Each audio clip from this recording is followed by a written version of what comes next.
নমস্কার বন্ধুরা, কেমন আছেন? আশা করি ভালো আছেন। অনেক দিন পরে একটা ভিডিও নিয়ে তো আপনাদের সামনে চলে এসেছি। গরম তো পড়েই গেছে। গরমের দাবদাহে শরীরটাকেও তো একটু ঠান্ডা রাখার জন্য একটা শুক্তো বলুন বা একটা চচ্চড়ি বলুন বা একটা তেতো বলুন, সেটাই আপনাদের সামনে নিয়ে চলে এসেছি।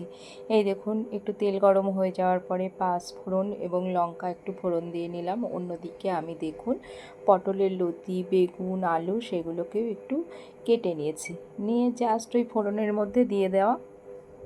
এই দেখুন একে একে দিয়ে দিয়েছি। তার সঙ্গে তো একটু পরিমাণ মতো লবণ, হলুদ দিয়ে জাস্ট চাপা দেওয়া। বলতেই পারেন যে সিম্পল রান্না, কেন দেখাচ্ছ তুমি, কিন্তু কি একটু দেখাতে ইচ্ছা করলো। অনেক দিন তো ভিডিও করা হয়নি এবং আপনাদের সঙ্গে মেন সংযোগই হচ্ছে আমার ভিডিও করা। এই দেখো লবণ হলুদ দিয়ে একটুখানি জাস্ট নাড়াচাড়া করে আমি একটু জল দিয়ে চাপা দিয়ে দেব। হ্যাঁ, একটু চাপা দিয়ে দিলাম। এই যে জাস্ট একটু ভাজা ভাজা ভাজা ভাজা হয়ে গেছে। একটুখানি এই দেখো, এই যে জলটা দিয়ে একটুখানি চাপা দিয়ে দেওয়া।